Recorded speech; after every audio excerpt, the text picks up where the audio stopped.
Welcome to Take the Lead Radio with Dr. Diane Hamilton, where she interviews some of the most successful leaders, entrepreneurs, authors, speakers, and other individuals who will inspire you to take the lead in your career and personal life. And now, here is Dr. Diane Hamilton.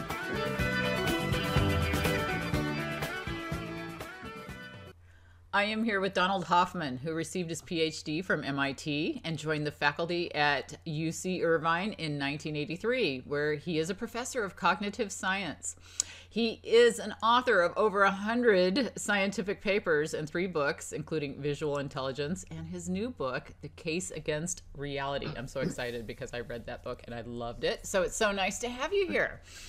Thank you very much for having me, Diane. Oh, I was so excited because I'm listening. I actually listened to the book because I'm not good at reading them. And I was listening and I'm thinking about our eyes and the things, how we perceive things, and if we need brighter eyes or duller eyes. I mean, you go into some really interesting things I had never thought about when we think about perception and reality and how we perceive things in general, and I think a lot of people could learn so much from your work. I've authored some scientific papers, but hardly 100. I mean, do you do anything but research? Well, yeah, the university keeps you pretty busy. Yes, yeah. It's been a lot of fun, publish or perish, I guess, huh? Yes, that's right. That's right. Well, I imagine I got to read some of them because I'm sure they're very fascinating. But your book was excellent, and I think that I'm really interested in what is reality, how we perceive things, what we see and how other people see it. See, I wrote my dissertation on emotional intelligence, and so empathy and ability to put yourself in somebody else's shoes fascinates me. And I don't think we're really good at that in a lot of ways. And I think sometimes we always think first of all, I want to ask you, is perception reality? Great question. Most of my colleagues in the cognitive neurosciences would say that our perceptions tell us truths about the world. They accurately tell us true statements about the world. So, for example, if I look and I see an apple, I'm seeing a real object that would exist even if no one were there to perceive it. The shape is the correct shape. The color is the correct color, and so forth. And the reason that they'll argue that that's the case is on evolutionary grounds. They'll argue that it's more fit to see the world more accurately. The idea is that those of our ancestors who saw the world more accurately had a competitive advantage in the big activities of everyday life, the feeding, fighting, fleeing, and mating. And they had a competitive advantage in those activities and were therefore more likely to pass on their genes that code for the more accurate perceptions. And so we can be confident that we're the offspring of those who saw more accurately, and that we, in the normal case, see quite accurately. Now, it's not that we see all of objective reality. We see only those aspects that we need to survive, but those aspects of reality we do see accurately. And it seems like a very intuitive and compelling kind of argument. And I argue that it's completely false. And the argument itself, even though it seems plausible, when you actually, so it turns out that evolution by natural selection is now a mathematically precise theory. We have the tools of evolutionary game theory. And so I've worked with my graduate students and colleagues. We've run simulations of evolutionary games, and then we've also proved a theorem. And the result is quite simple. An organism that sees any aspect of reality as it is never more fit than an organism of equal complexity that sees absolutely none of reality and is just tuned to the fitness payoffs. And put simply, what do you mean? Yeah, by fit. And can you put it simply? Just put simply, seeing the truth will drive you extinct. It's just Why? that simple. Because for a couple of reasons. first, seeing the truth gets in the way of seeing fitness. When you say fitness, what do you mean exactly by fitness? So for example, in fitness, in fitness is a technical term in evolutionary theory. It has to do. They think about the way to think about it intuitively is like a video game. Suppose you're playing a video game, okay, and you have to, as quickly as you can, grab as many points as you can to try to stay alive and get to the next level. Super Mario. And okay. Yeah, like Super Mario, Okay. that kind of thing. And if you get enough points, you survive, you get to the next level, and then of course they up the levels and it's harder, but you try to collect points and get to new levels. And if you don't get enough, you die. Mm-hmm. Well, in evolution, it's very, very similar. Instead of getting game points, you're getting what they call fitness payoffs, and the payoffs can be positive. So, for example, for a hungry lion looking to eat, a hunk of beef is very has high fitness payoffs. But for a rabbit, a hunk of meat has no payoffs at all if it's hungry, right? It doesn't. And so you can see intuitively what we mean by payoffs. That it depends on the organism, like a lion versus a rabbit, its state, whether it's hungry or not, and the action, whether it's trying to feed or mate or whatever it might be. A hunk of beef is not going to be much use to a lion that wants to mate. So again, the fitness payoffs depend on not just the organism, but the situation and the action. Mm-hmm. And so the idea is that you can think of evolution intuitively as you're going through life collecting as many fitness payoffs as possible. And if you get enough, you don't go to the next level, but your genes get passed through your offspring to the next generation. All right. And so that's the idea. And so a fitness payoff, can be a complicated thing. So, for example, oxygen. You take the idea of oxygen for us. Oxygen concentration can go from 0% to 100%, right? And anywhere between 0 and 19.5% is bad for us. You'll die. Okay. And anything from 22.5% to 100 is also bad for us. We'll die. But there's this narrow range from 19.5% to 22.5%. Okay. The sweet spot. That's right. And so here's a really concrete example to see why seeing the truth is not good for fitness. So suppose that you're an animal that only has two colors that you can perceive, red and green. Okay. And so suppose you want to use those two colors to tell you as much truth as you can about the amount of oxygen. Well, in that case, you would probably like to use red, to say, okay, red means just a low oxygen concentration, say from 0 to 50%. Okay. And green is a high concentration from 50 to 100. That way, you'd be using your perception to tell you as much truth as possible about the amount of oxygen concentration. Okay. But suppose you want to use it instead to code for fitness payoffs. Well, then you might want to use green, say, for 19.5 to 22.5% concentration, which means that'll keep you alive. Right. And red for everything else, which means it'll kill you. Yeah. Okay. Red is dead. Exactly right. And so notice now, if you see red, you have no idea how much oxygen there is. You don't know if it's 0% or 100%. Yeah. You just know it's bad. You just know that you're going to die. And that's all you need to know. And that's what evolution has done for us. We don't need to know the truth. We don't need to know the absolute levels of oxygen concentration. We just need to know, am I good or am I dead? And that's how our systems of perception are coded. It's in terms of fitness payoffs and whether they're good for us or not. And so this leads to a radical view that our perceptions of space and time and physical objects are not a window on the truth. They're more like a user interface, like the desktop on your computer, where you have icons. Like if you're writing an email, and the icon for your email is blue and rectangular and in the middle of your screen, that doesn't mean that the email itself in your computer is blue and rectangular in the middle of your. Uh-huh. Yeah, that's just representative, and that's the point. We on the computer, we don't want to see the truth, the diodes and resistors and all those voltages. If you had to see the circuits and toggle voltages, your friends would never hear from you. You couldn't craft an email. And so the truth gets in the way. Truth doesn't help your fitness, it gets in the way. And so we have an interface on our desktops to hide the truth and just give us eye candy that lets us control the truth without knowing what it is. And that's what evolution did for us. Well, space-time is our desktop and objects are the icons. Are we hooked up to the matrix? I mean, are we really seeing things?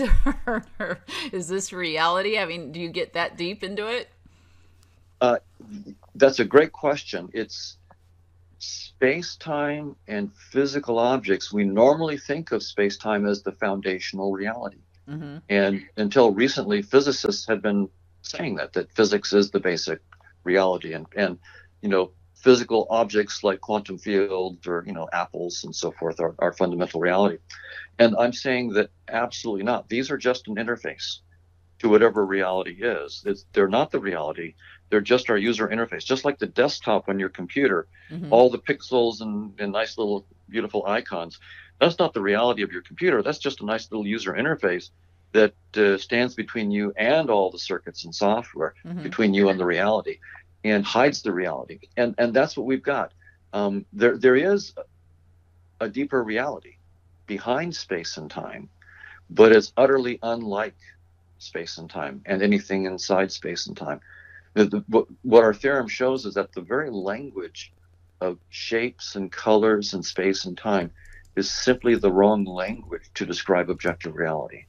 Is it like ones and zeros that we just don't see how computers are computing? I mean, is it to that level? I mean, how do you know all this, by the way? Well, yeah. So good. That's a great question. Uh-huh. Could I be wrong? And absolutely. Uh-huh. Any scientist worth their salt would say, look, these are the best theories we've got so uh-huh. far. And we've always overthrown our theories in the past. Surely we will overthrow our current theories. Mm-hmm. So really the way to think about what I'm saying is, I'm saying I've taken one of our best current scientific theories, evolution by natural selection. Right. And I'm saying, if, for sake of argument, we accept that theory, right, then it follows that none of our perceptions track the truth. They only track fitness payoffs. Now, we might then say, well, given that, I want a better theory than evolution because I want to keep the truth. Right. Or we might say, so much for the truth and so much for evolutionary theory. The problem, of course, with saying, so much for evolutionary theory is it's incredibly beautiful theory. It's incredibly powerful. It explains a lot, and we don't have a substitute.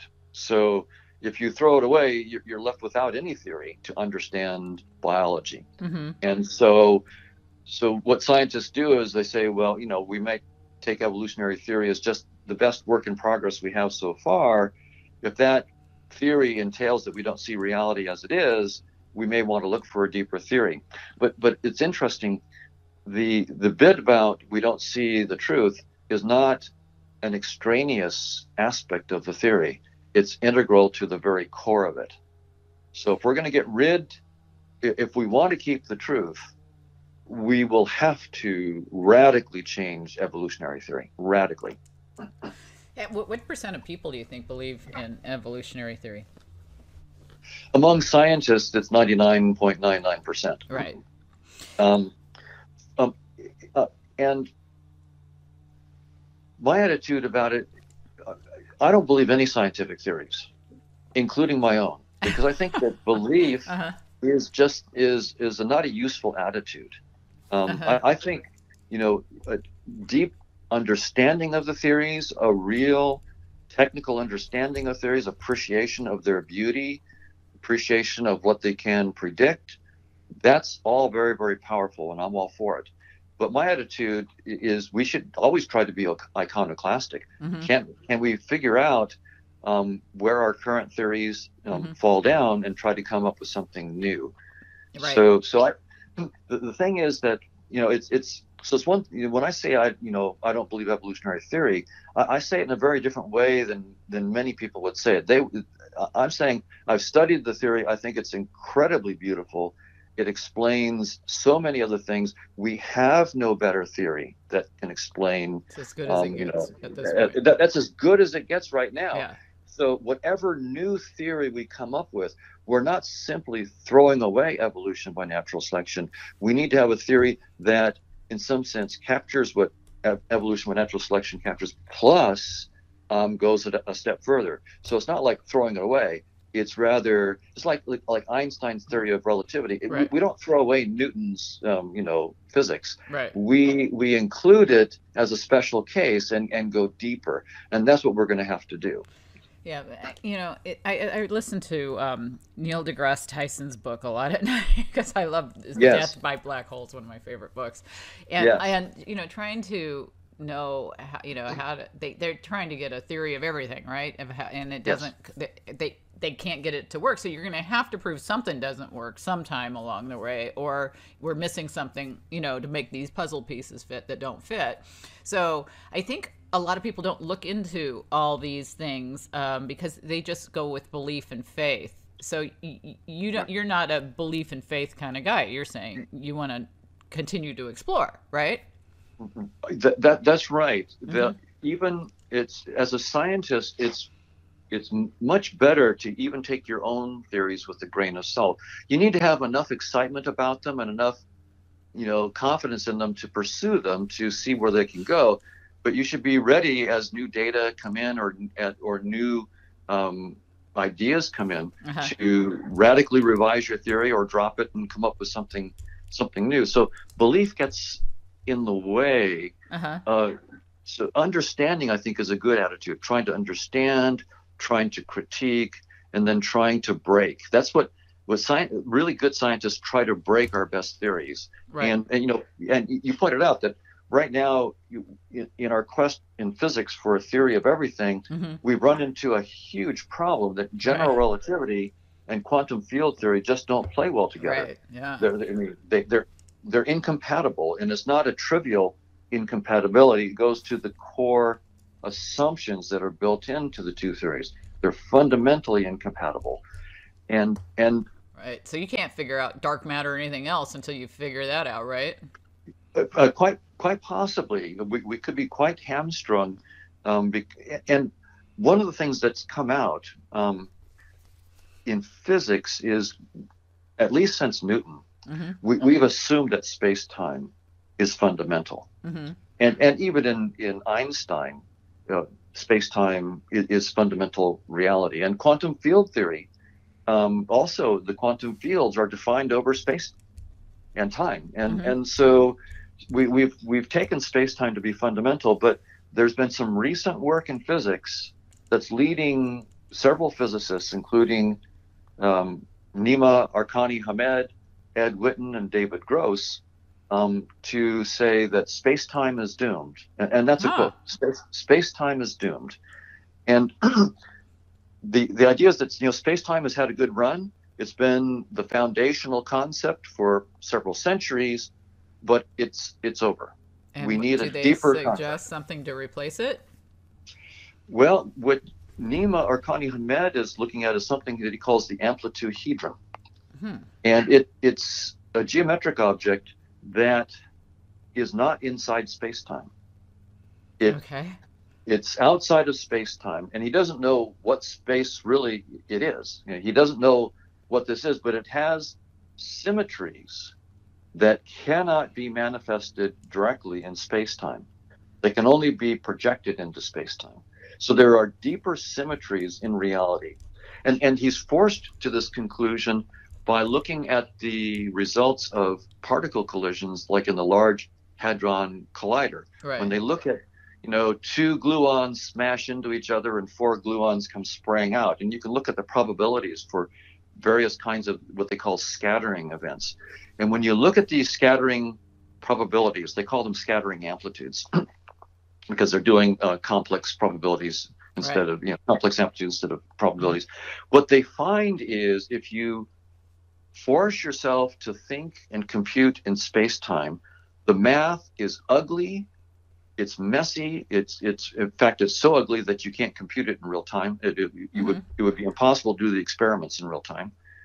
And you're missing some deep symmetries. But if you let go of space-time, you find that there are these deep symmetries and the math becomes trivial. Nature is telling us something. Space-time isn't the deep reality. There's something deeper. And I'm proposing that space-time is just a user interface that we use to represent fitness payoffs. It's not the truth. Is that why we can't figure string theory or any of these others? I mean, do you think? Yeah, I think that we've assumed that space-time and quantum fields, or the generalization to strings and brains and so forth, M theory. We're still trying to just take the same kinds of concepts we had with space-time and quantum fields and generalize them to strings and brains in higher dimensions. And I think that we're going to have a fundamentally new framework. And I think the amplitude hedron that Nimar Hamed is pursuing, and other similar approaches that say space-time is doomed, are on the right track, especially when you see symmetries that you cannot find in space-time. That's a huge clue. This is also fascinating to me because it's all, I mean, there's so many people who think they know the answers to everything in life, Right. And I see us as this speck of sand trying to, like an ant trying to do complex calculus or something. Do you really think we're capable of ever figuring all this out, or is it just fun trying to figure it out? That's a really good and deep question. You mentioned before the hope for a theory of everything, and that idea that we're going to get a theory of everything really misunderstands fundamentally how science works. The way in science, what do we mean by a scientific theory? A scientific theory is always of the following form. Please grant me the following assumptions. Like, grant me that space-time exists. Right. Grant me that there are quantum fields. If you grant me that, or grant me these equations, then I can explain all this other stuff. I can explain chemistry and biology and so forth. But no theory in science has ever tried to explain everything. No one's even tried.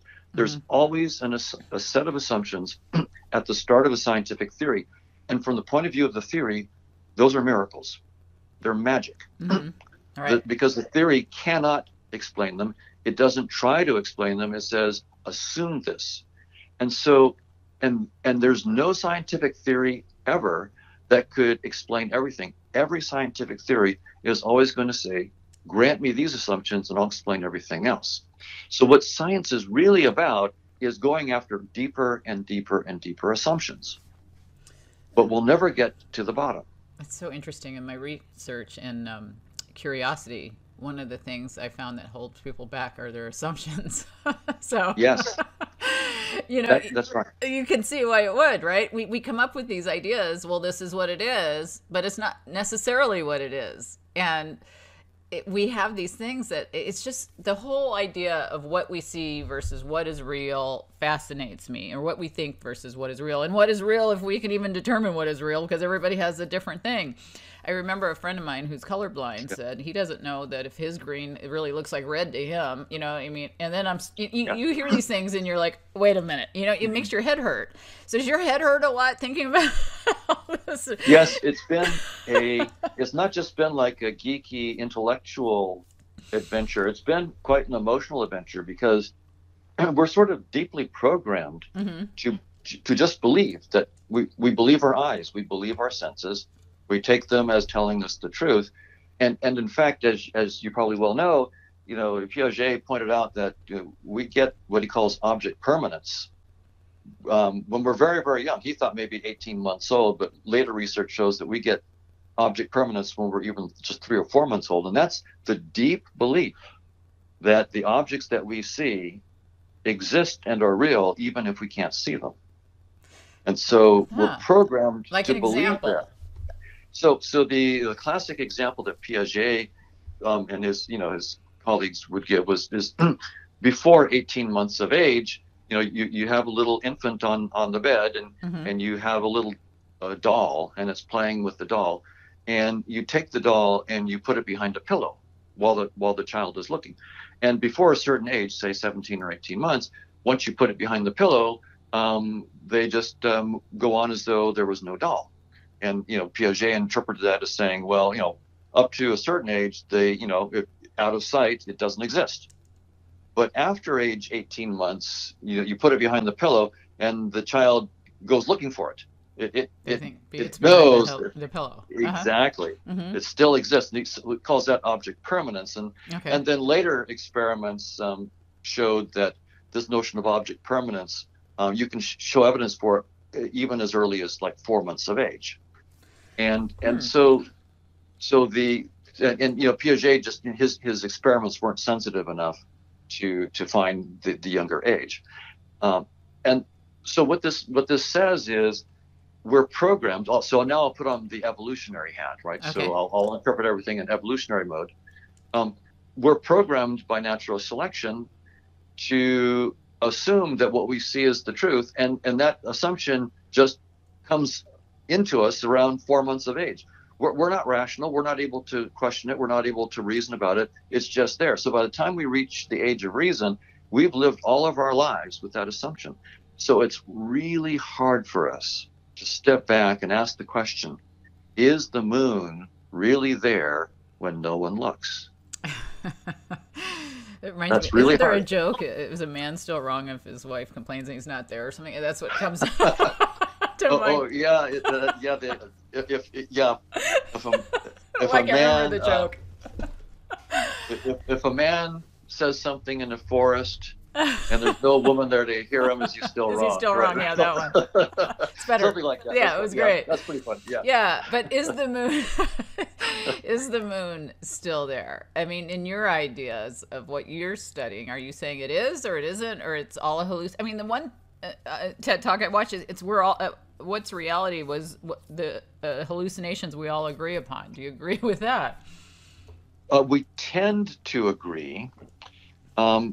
So there's two questions. One is, right. Do I think this is reality, and then do we agree about it? And so I'll be very, clear. I think that space-time itself is not objective reality. We make it up. Okay. In other words, the standard physics view is space-time came into existence 13.8 billion years ago in the Big Bang, and it expanded, and it was inanimate, lifeless for who knows how many hundreds of millions of years. Life came on later, and then much, much later consciousness.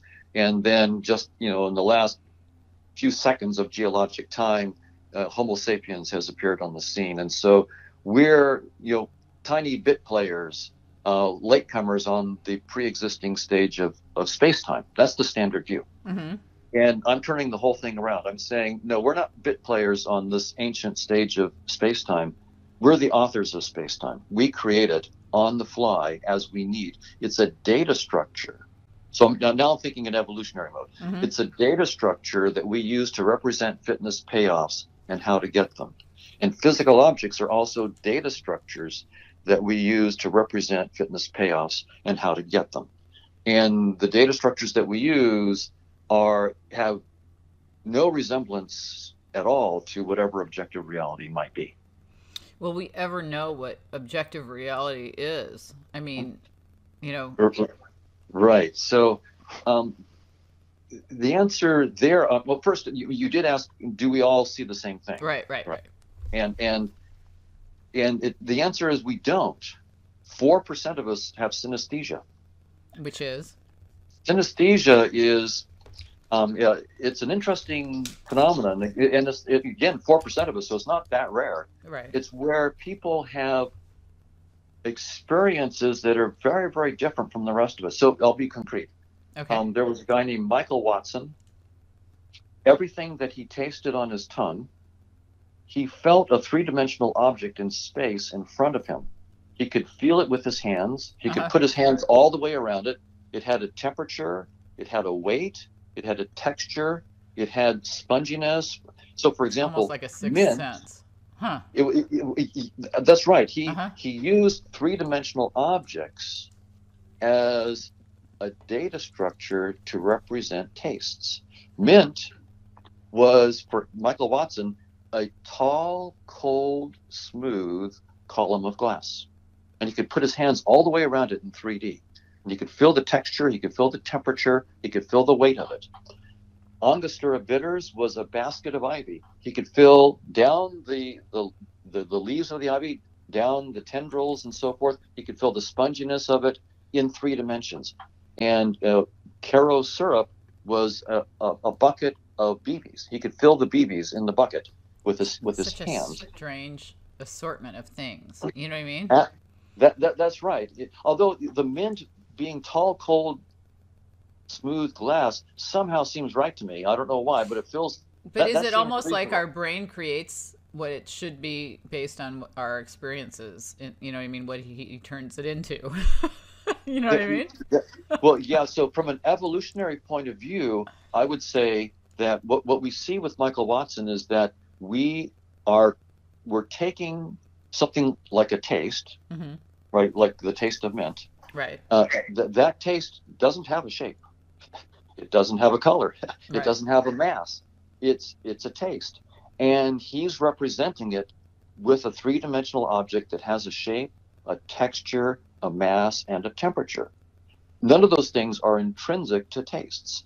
But it turned out it was a very, very useful user interface for him. He was a fabulous cook. He had this extra way of dealing with tastes and flavors that the rest of us don't have, and he was able to use it to be a great cook. And that's sort of the point from an evolutionary point of view. It's not about the truth. It's about having different representational schemes that allow us to do things that could be useful for survival and for our fitness. Well, all these things are really important to what I do in what I'm interested in terms of how much our perception affects, you know, what if we don't see the truth, and how can we understand what other truths people see or what their truths are, and how can this affect us, especially in work situations? Right. You know, right now everybody's, you know, as I mentioned, I studied EQ. You know, we've always studied IQ, and that they're studying CQ for cultural quotients. I kind of see perception in work, you know, of how we perceive each other and how we make decisions and all that type of thing, as kind of a combination of IQ, EQ, CQ, maybe our curiosity quotient as well. And I think a lot of it is the cultural quotient and the ability to think critically and to put it all together to get kind of a PQ or a perceptive quotient. How do you see it at work? I mean, how people get along and how important perception is? We do differ radically in our emotional worlds and in our perceptual worlds. And it's often not safe to assume that the way I see things and the way that I emotionally experience things is necessarily the way that the people around me experience them. And so it's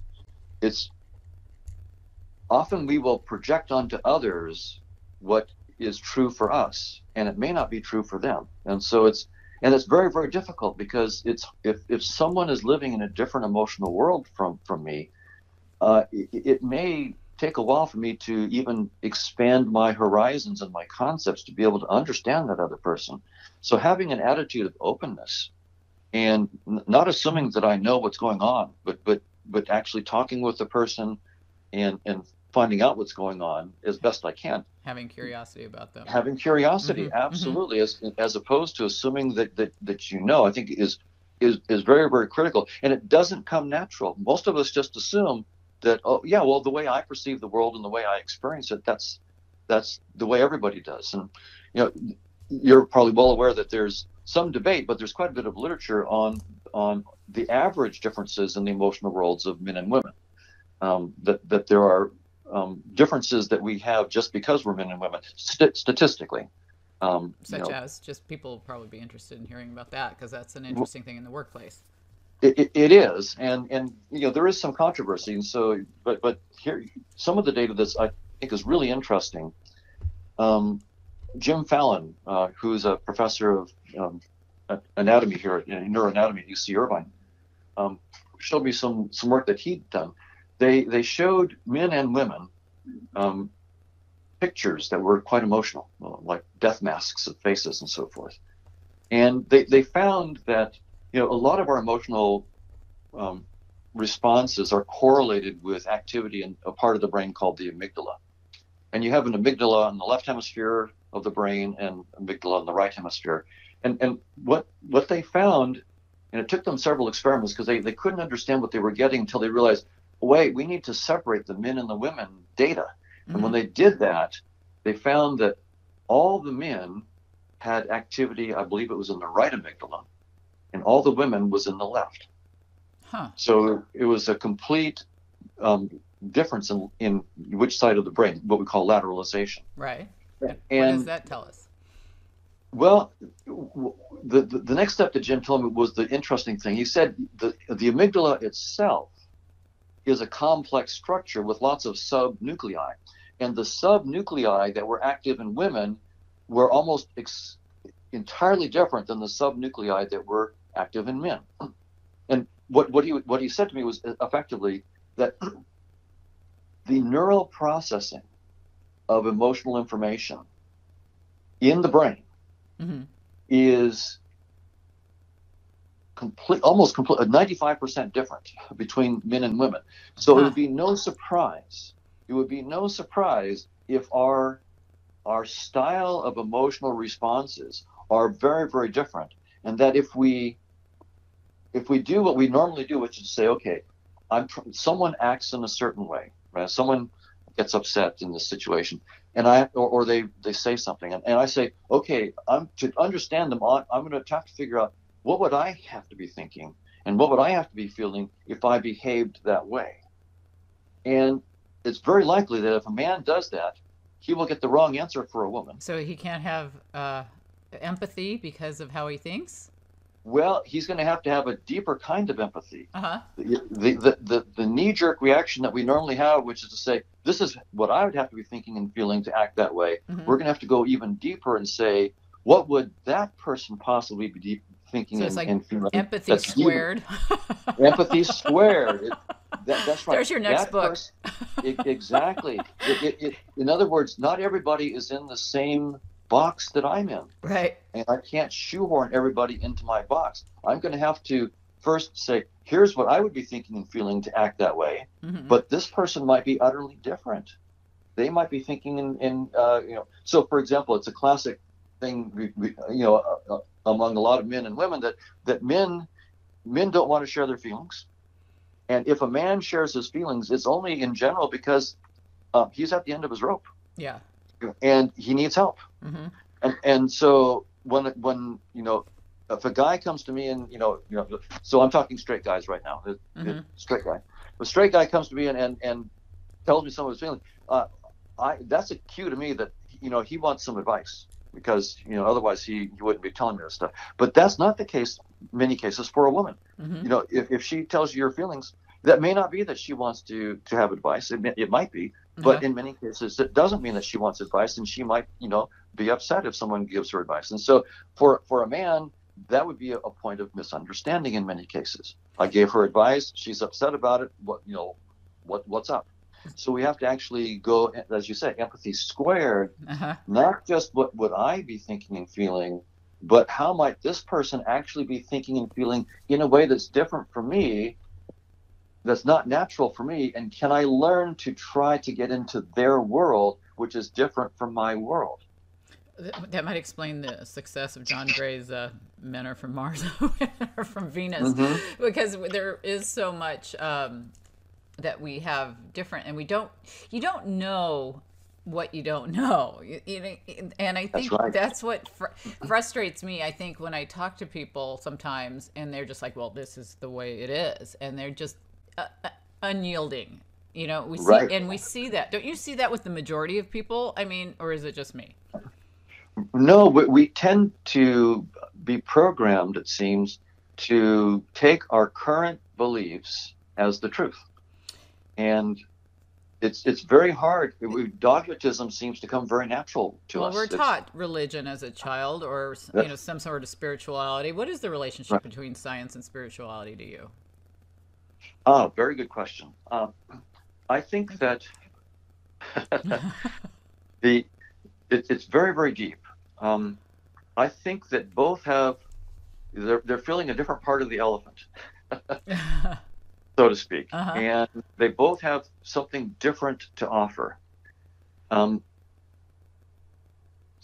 think that science has a wonderful method, right? The method of science is to be precise, to state your ideas precisely. The idea being, once you're precise, we can figure out precisely where you're wrong.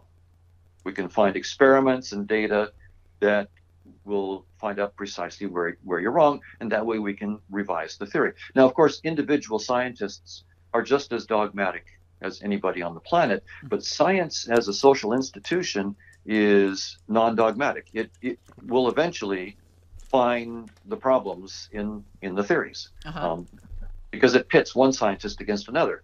I'm not going to be trying necessarily to show my theory is wrong, but I'll be trying to show your theory is wrong, and as a result, science. So and that's wonderful, right? That's absolutely sometimes wonderful. We prove ourselves wrong in the process, right? That's right. If you're a really good scientist, you won't you'll get there first and prove yourself wrong before others prove you wrong. That's a really good scientist. And so the non-dogmatic and precise approach to ideas is the big part of the puzzle that science has. On spiritual traditions, many of the spiritual traditions have been telling us for centuries, even millennia, that space-time is not fundamental, that there's a deeper reality outside of space-time. I think they're onto something. I think that, now the physicists are saying space-time is doomed and there is something deeper. And so I think the two need to get together. Spiritual traditions have let go of space-time in many cases, not all of them, but many of them. And they also are asking the big questions that are very important to us. Why are we here? What is life about? Is there life after death? And so forth. And many in the scientific community have said those aren't scientific kinds of questions. Yeah. We actually can't talk about what's the meaning of life and so forth. And there I think that they're wrong. I think that science is just a method of inquiry. And we should use that method of inquiry to inquire into our most interesting questions. Why are we here? What is life about? What's the meaning of life? What's good and what's not? And so we want to take the best tool we have and address the spiritual questions. Yeah, the subjectivity of all that's interesting. I teach a lot of ethics courses, so I find that fascinating. Yes, because what's good for me might not be good for you. You know what I mean? Absolutely. And that's important in work. You know what I mean? We get the Enrons and the things in the world, or you go work in a company and you open a branch in another country. Whose ethics do you go by? U.S. That's or right. That's exactly right. And we in the spiritual traditions we have our ideas about what's right and wrong. Christianity and Buddhism and so forth, Islam and so forth. And I've never seen a theory of right and wrong, a theory of morality that I think is deep enough. And here's what I would want. I'll give you an example. Okay. There's a bird called the blue-footed booby. It's a funny name. Yeah, it's a funny name. The booby. Okay. It's a booby. Yeah, that's okay. right. The blue-footed booby. Okay. And it's the mother always lays 2 eggs, and the chicks, when they hatch, their first item of business is to fight to the death. One will either peck the other one to the death, or peck it and put it out in the sun, and it'll bake to death. Sounds it's like cruel. My siblings. Okay. yeah, right. Yeah, sounds like brothers and sisters. Yeah. Right. And the mother watches and does nothing to save her offspring. She killed her sibling.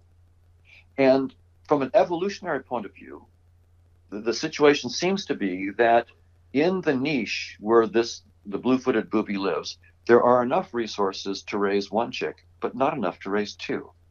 And so there's a dilemma, either extinction or siblicide.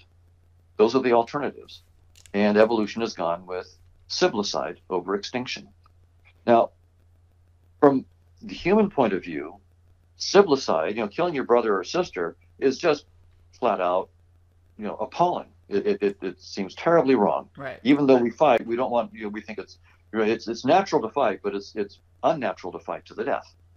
And so whatever deep theory of morality we come up with, I won't be happy until it applies and helps us understand the behavior of all species, not just Homo sapiens. I want a theory of morality that goes very, very deep and explains right and wrong in a very, very deep way. I don't have it.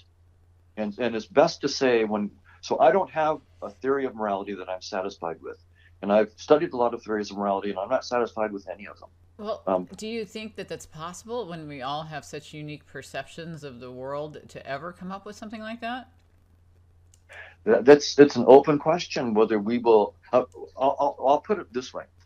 It might be that we can't, but I think that that's a bad working assumption, right? Because if you assume that you can't do something, then you don't try. Right. So we have to give it the good old college try. That's right. Yeah. But always with eyes wide open. So my own attitude about all the work that I do is, of course, I'm probably wrong.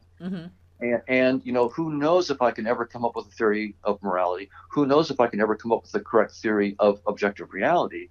But hey, we've got to give it the good old college try and be precise. And this is the key thing in science. We have to be precise and say exactly what experiments you could do to show me wrong. That's the key move. That's where we let go of, dogmatism. Well, dogmatism is death. Yeah. It's absolute death. Well, we have to let go of dogmatism. But when we talk about all this, we go back to the booby. Is there free will then if we have this instinctual thing that we don't even know we have? Right. Now, as you well know, most of our colleagues in the neurosciences would say absolutely not. There's no such thing as free will. Your behavior is determined by the neural activity in your brain, and we have experiments, as you well know, in certain experiments where we have a person in the lab, and we have to make a choice between pushing this button or pushing that button, and you have the person take note of the time when they consciously made the choice. I pushed the left button or the right button. So you can specify the exact time when you consciously made the choice. And it turns out if you look at their EEGs, the electroencephalograms, look at their brain activity in certain like motor cortical areas. Right. You can tell up to 7 seconds before the person is consciously aware of what they're going to do. You can know what they're going to do with almost perfect certainty. And so many neuroscientists will say that proves that the brain activity is in charge, and you're not making any free will choices. No, I think that's too fast. I think that the fact that you can predict with the brain activity what the person's going to do doesn't mean that the brain activity causes the choice at all, or forces the choice. I mean, so for example, if you look at a train station, you'll notice that at various platforms, a bunch of people assemble at the platform, and then a few minutes later, a train arrives. So it's quite systematic, a very strong correlation. A bunch of people arrive at the platform, and a few minutes later, a train arrives. Does that mean that the people assembling at the platform caused the train to arrive? No, no. There's a deeper reality, a third thing, namely in this example, a train schedule that's coordinating the behavior of the people and the train. And so in the case of the brain activity and our choices, When I say that space-time is not fundamental, that space-time is just a data structure, that means everything inside space-time. That includes brains. So I'll be very, very precise and very, very blunt. Nothing in space-time exists if it's not perceived. All of it is a data structure that we create on the fly. The moon doesn't exist when it's not perceived. And the moon that I see is the moon that I create, and the moon that you see is the moon that you create. And what this means in terms of neural activity, and this is where my colleagues in the neurosciences go wide-eyed when they see, I give colloquia to neuroscientists. Neurons do not exist when they're not perceived. Neurons are, of course, I think. But won't you get hit by that train that you don't see? Right. So yeah, a lot of people say, well, if you think that the train, coming down the tracks is just an icon in your interface, it's not objective reality. Why don't you step in front of it? And after you're dead, and your theory with you will know that the train was real and it really can kill. And I wouldn't step in front of the train for the same reason I wouldn't carelessly drag that blue icon for a paper that I'm writing or a book I'm writing. I wouldn't carelessly drag that blue icon to the trash can icon. Right. Not because I take the icon literally. The file in the computer is not blue and rectangular, but I do take the icon seriously. If I drag the icon to the trash can, I could lose all my work. And that's sort of the point. Evolution, from an evolutionary point of view, we evolved all these objects like snakes and trains and so forth to keep us alive. So we have to take them seriously, but that does not entitle us to take them literally. And that's okay. So you're saying the train's not literally there, or is exactly right? Okay, but it literally will kill you, right? Or not? Well, it will. Well, that then raises the question of what is death. Yeah. Okay. I love to know that. So now, from the physicalist point of view, space-time is fundamental. You are nothing but the atoms in your body, and your consciousness is nothing but what your brain activity does. Your consciousness is what your brain does, and your mind is what the brain does. So if your brain dies, that's it. You're gone. There's no survival afterwards. But think of it in a different way. If space-time and physical objects aren't the fundamental reality, they're just an interface. Think of it as like a virtual reality. So suppose you go to a virtual reality arcade to play, say, virtual volleyball with some friends. And so you go to the arcade, you put on your headset and bodysuits, and you're immersed in a beach volleyball scene with palm trees and sand and the net and so forth. And you play volleyball with your friends for a while, and then one of your friends, say Tom, says, "Excuse me just for a minute, I'm thirsty, I'm going to get a drink, I'll be right back." And so he takes off his headset and bodysuit, and his avatar collapses on the sand. Well, from the point of view of the virtual reality, he's dead. But he's not really dead, he just stepped out of that interface. Right. And so this is where my point of view seems to dovetail with certain spiritual traditions. If space-time is not fundamental, well, stepping out of this space-time doesn't necessarily mean that you're dead.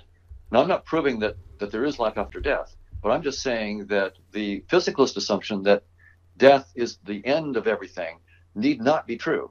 And I'm working, to see where my theory takes me about life after death. So I would love to follow that. I had somebody on my show who died and said, she could see her body and the things in the room and all that. So do you believe in those kinds of things, that people who have their heart stop and they're physically dead can actually see the room and explain things that they couldn't have seen unless if their eyes were sealed closed and they couldn't tell that there was a table in the room and all that stuff?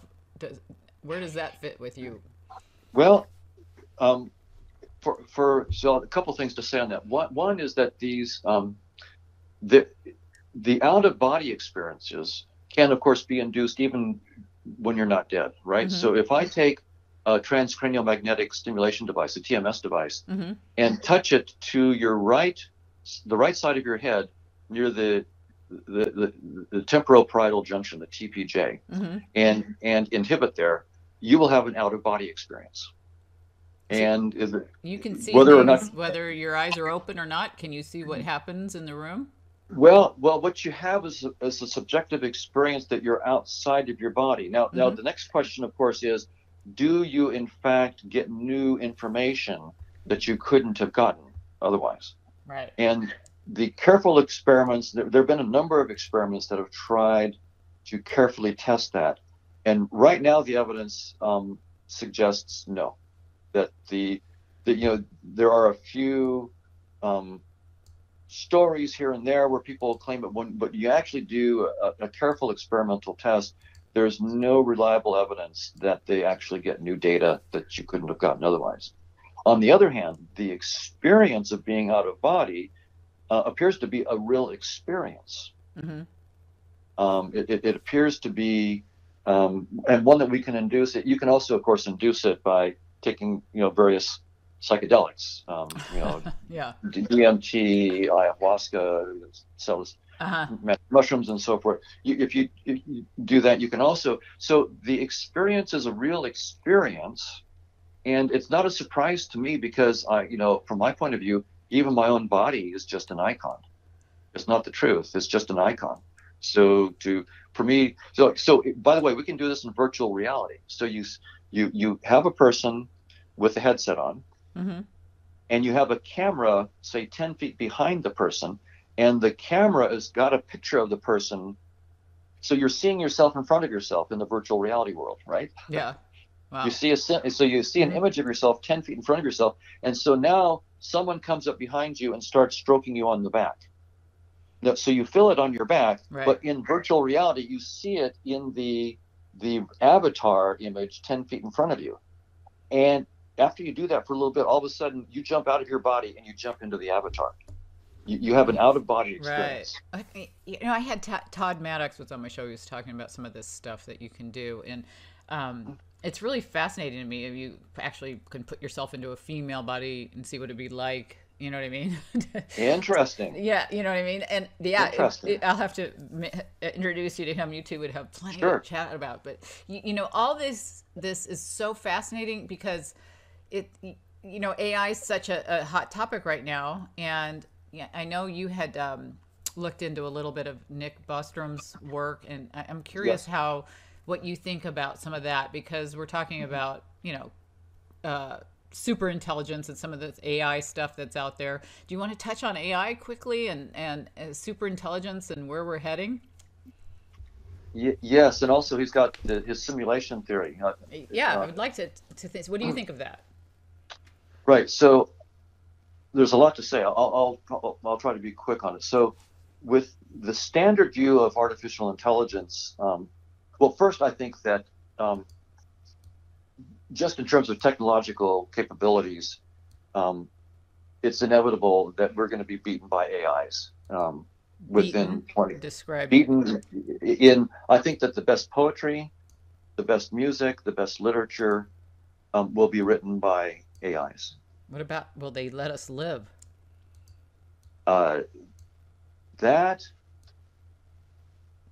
That's a tough one. Yeah.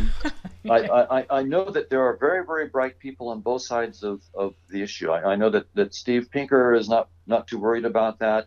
Elon Musk and others are.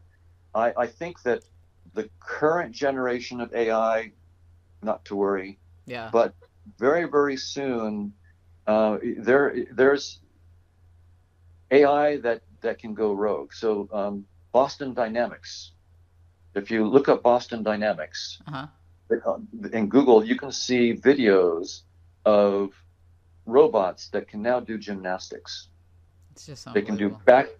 They can do parkour. They really.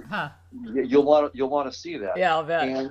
And so when you have AIs that can do that, that are faster than us, that are more nimble than us, and eventually are going to be smart. Now, here's the deal. Right now, AIs, as smart as they seem, they're actually incredibly stupid. Even the ones that can beat us at Go and all these other. Yeah. They're actually deep down incredibly stupid. They just know what they've repeated, right?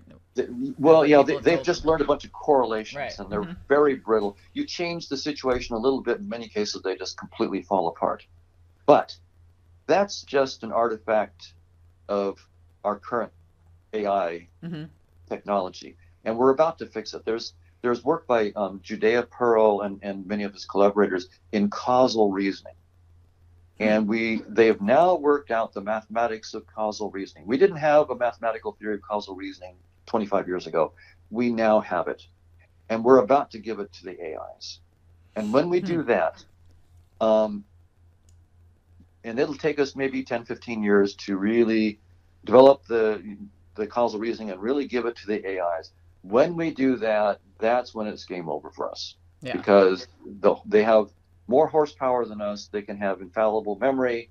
And now when they can actually do causal reasoning, they will no longer be brittle. Wow. So once you get that in a Boston Dynamics robot that can do parkour, then absolutely there's an existential threat. And, the issues that we were talking about earlier about ethics and morality and so forth, now really come to the fore.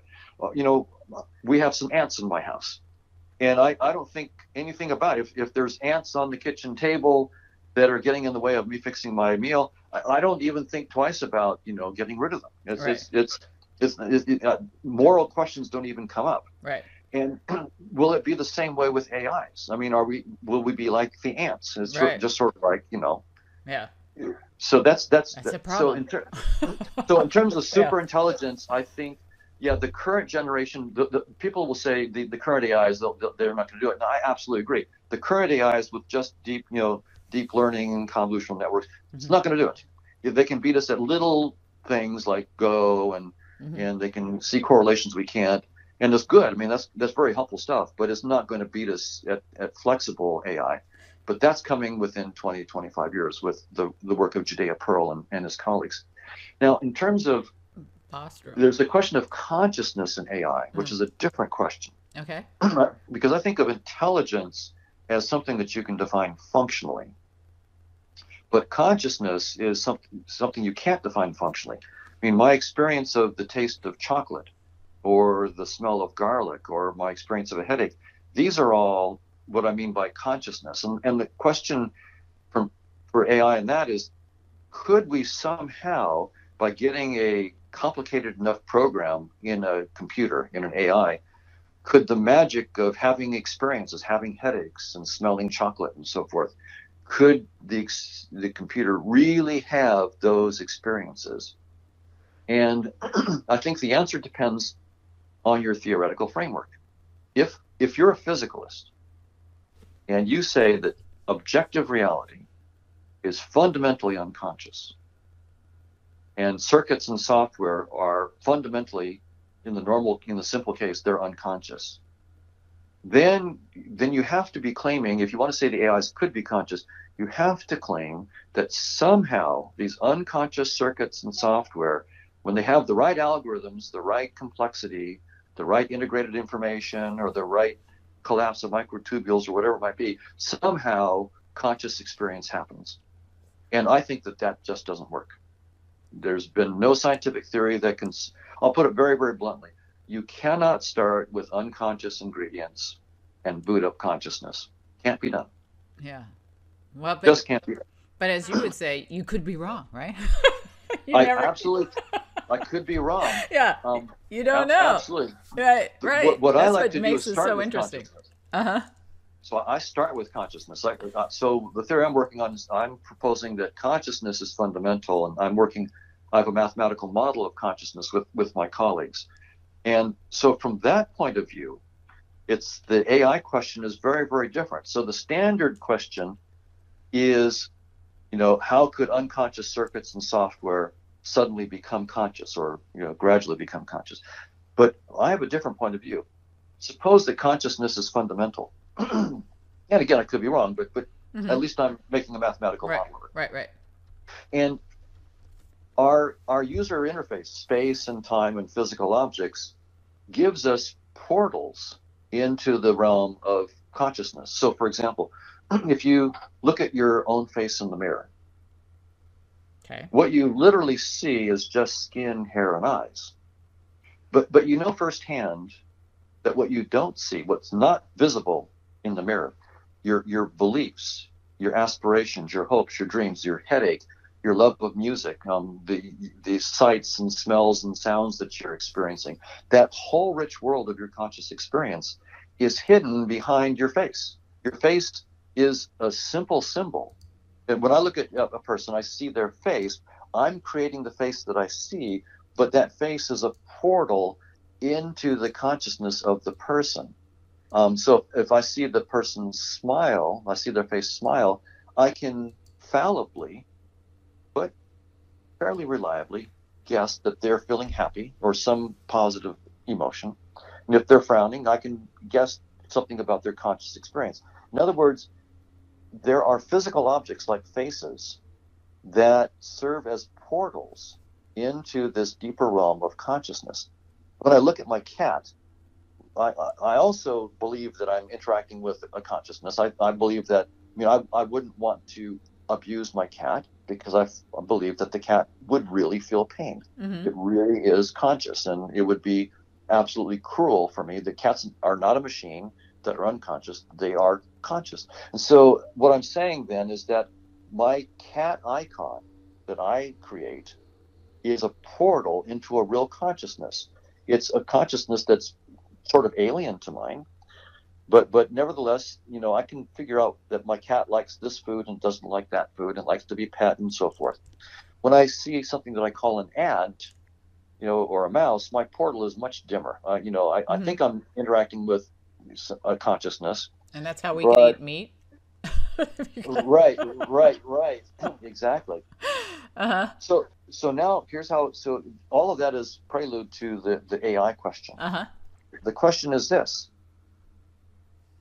if we really understand this realm of consciousness that I think is deeper than space and time, mm-hmm. mathematically, and we understand how it projects into space and time, right? Mm-hmm. Then could we reverse engineer our interface and open new portals into the realm of consciousness?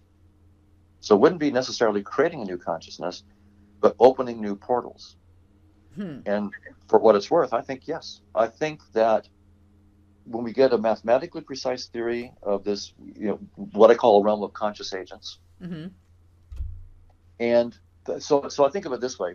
Think of the universe, the fundamental universe in this theory. It's like the Twitterverse, right? It's mm-hmm. this vast social network. Right.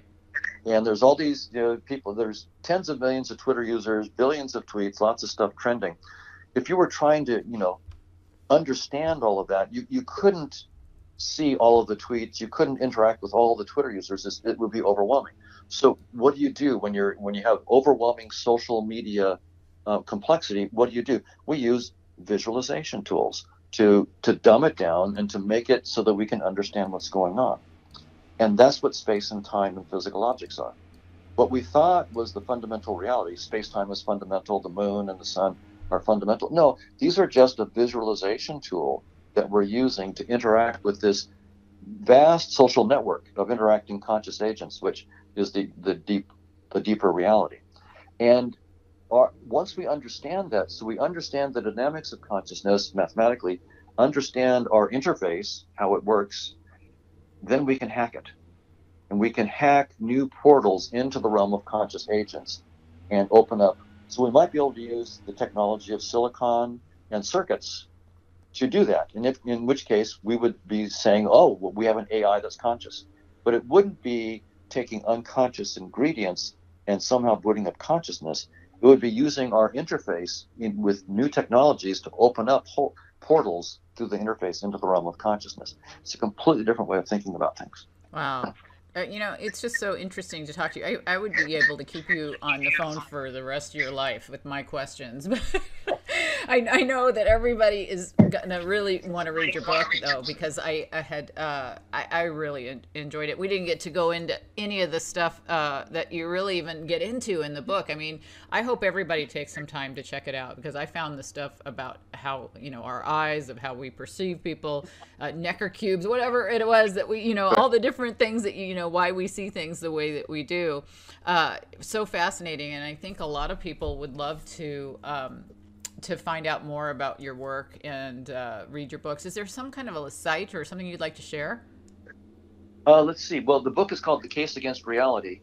And if you just Google that, you'll find it. If you, all of my papers and podcasts and videos are linked on my website. So if you just Google Donald Hoffman, Hoffman, my homepage at the University of California, Irvine is one of the first things that comes up. And I have my Vita. So there's a link called Vita, and it has pretty much everything I've done with links to free online sources. So anybody wants to see my podcasts or videos or papers. Yeah. And what class do you teach, in case anybody wants to take it? Sounds fascinating. Well, let's see. This quarter, I'm teaching a large class of 450 undergraduates, and it's just psychology fundamentals. That'd be fun. So it's an introduction to psychology. Next quarter, I'm teaching a class on the mind-body problem. How is consciousness related to brain activity, and for graduate students and undergraduate students? That would be great. Well, that's a lot of fun. This is so much fun, Don. Thank you so much for being on my show. I learned a lot, and I love all the work you're doing. I find it fascinating, and I really appreciate you being on the show.